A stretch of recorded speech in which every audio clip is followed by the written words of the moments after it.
We're here at Flame on day one, and I'm joined here by Erik, who will be chairing our hydrogen stream tomorrow afternoon. But ahead of chairing his sessions, he's here to talk to us about a few things in the hydrogen market. You've co-authored the Touching the Hydrogen Future book. Why the book? Thank you for the question. The book was badly needed.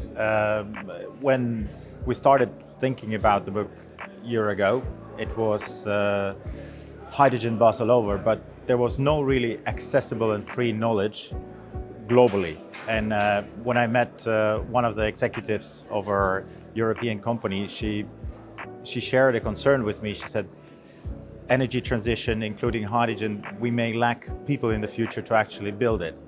And that really struck a chord with me. At the time, I already was thinking about the book, but I realized it must be a free book, and it should be accessible stories for people who are still thinking where to point their careers. So that's when I found a partnership with Rosa Puentes, my co-editor, and we found 26 other co-authors.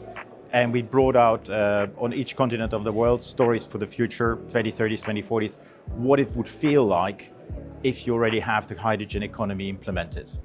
And what we see so far, it's been downloaded in over 100 countries, more than 4,000 times.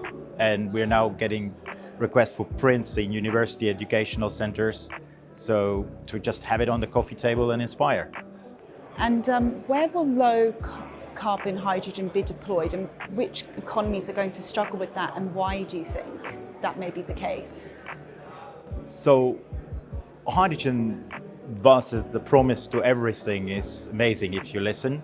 I think it's worth to kind of cutting through the dust of buzz and thinking, where do you really need it? So it's a bit like, let's say, a more of a premium energy product rather than as broad usage perhaps as oil.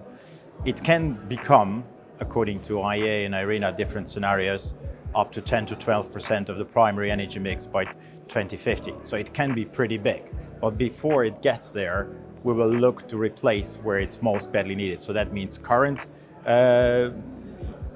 production of gray hydrogen purposes. So that is fertilizer industry, as an example. Where we also may see uptake is hard to abate industries. So for example, steel, where if that takes up, we can then see other cases coming in as it gets broader and broader deployment. If we take it back to the Touching Hydrogen book, what is very interesting to see that kind of in the 27 stories that we have in there globally, we see under different policy assumptions, you see different cases of hydrogen use thriving. So you can have in some countries mobility, trucks, in other countries you will only see industry. In some countries, you will just have even regional differences like Australia, how it's implemented. So it can be really different. But there are, I think, a couple of common threads. So you need a strong net zero policy, because then it becomes economic to use hydrogen as an alternative to current fossil fuels. And that's where I think the biggest kind of shortest answer is. So where will it get deployed? In countries that adopted a net zero policy. And the energy transition is a huge undertaking. How is that affecting oil and gas workers at the moment, and what new skills do you think are needed in the energy sector? What we see is that as part of hydrogen evolution of the market, there are, I would say, three types of players that are entering that space, and some of them with very material investment intentions. So first tier is often also oil and gas companies. So the second tier is probably utilities, and third tier is, I would say, all the rest of the players coming with perhaps a smaller balance sheet coming afterwards. But we do see, let's say, oil and gas companies really being at the front. And so it's a very timely question to ask, okay, can you just transfer oil and gas workforce just to do hydrogen? I think then you kind of need to zoom out and think, what is different about hydrogen than oil and gas industry? It is actually requires in some senses, much more understanding of technological detail, because technology is proven but different. So there is probably a bit of reschooling to do for engineers. In commercial environments, you need much more partnering and much more kind of building out value chains. So you really do need people also who have experience perhaps of joint ventures in oil and gas, but really willing to look beyond their sector and connect the dots also globally, which they haven't connected before.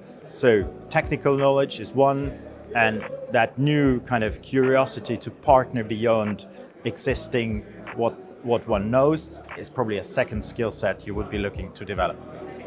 And what would you say are the main challenges with hydrogen at the moment? And in particular, with thinking about how hydrogen can become a traded commodity, how when it does become a traded commodity, that may impact current trading activities, and how do you think traders can make money from it?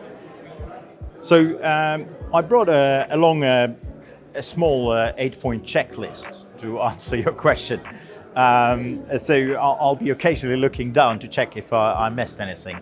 But let me unpack the checklist, what it takes for hydrogen to become a traded commodity and for people starting making business. Let's start with also a headline. So my headline is hydrogen being traded is probably 2-3 years away. And I'm very happy to be challenged by viewers of the video if they think otherwise. So let's start with going through the checklist. The first thing you need for hydrogen to become traded, at least in Europe, is connecting infrastructure. So if we look around, we're already seeing countries like Netherlands, Germany, work being done on the backbones. And that's about 3 to 4 years away. We also see import terminals being prepared. For example, Harbour of Rotterdam is working on that. We also see initiatives in Wilhelmshaven. So connecting infrastructure being worked on. Let's take second, market structure. What you need is multiple sellers and buyers. So here at The Flame, we see a lot of parties both willing to become either buyers or sellers, and some of them, depending on their geographies, in some cases both. So, and then you need materiality to need to trade. So basically difference between your use cases, and as the projects get invested over the next few years, we will start seeing that. So then we have the infrastructure, we have the market structure. What we need then? Regulatory framework and standardization. So under the European regulations, which are now pending, there is a lot of really good elements which will help there. There will be targets to switch for industry. Will be clarity on what is clean hydrogen under European rules and what that will also mean for Europe. So we're waiting there for Repower Europe also to come with some detail. And we also see similar developments, for example, in countries like United States. So it's really helpful. So then we're thinking, okay, infrastructure, market structure, regulatory framework, work in progress. What do you then need? Financial ecosystems. And then you need organizations like AEX, High Exchange, which both have presented here at Flame, where their plans are to come in and to offer the ecosystem they're already offering to, for example, natural gas players. So that can be easily transferred once some of the other conditions are fulfilled. Again, work in progress. So infrastructure, market structure, regulatory framework, financial ecosystem, work in progress. What do you then need? You need product design. You need clarity. What is that you are trading? So in gas, if you say here at the conference TTF, everybody immediately kind of know, oh, that's cal, or that's, a quarters and day ahead. We have that. So in hydrogen, we're still to define what that products that one needs and what that exactly means. And probably their communities like EFET, again, involved in this conference, can help. And as I heard yesterday in one of the panels, I believe Doug Wood said that, sorry, Doug, putting you on the spot here, but I understood there is also some work thinking around that, standardization, AFIT agreements in place. So if we're thinking further, that links to legal standardization. Also, contracts need to be designed. And again, we hear good stories around that. Then you're getting to liquidity providers, because once the trade is almost ready, you need a couple of parties to step in and say, we're going to make first trades. And we've already seen recently a high exchange, for example, showing that the first certificate trade happened. We'll need to see similar for commodity in a few years away. I'm hopeful on that. And finally, organizations actually need to start preparing, right? So if you think about it, that you need to set up our organization scheme, hire people, get them comfortable with each other, start collaborating, that can easily take 1-2 years. So probably now, if you didn't, is the time to start preparing. So let me complete the list. So we talked about 8 points: infrastructure, work in progress, market structure, being present, regulatory framework happening, financial ecosystem happening, product design being thought about, legal standardization considered, presence of liquidity providers, that's still to come, but you need the other things, but one can start now, and appropriate internal organizational support. Also almost there. So 8-point checklist. People are welcome to ask me about it.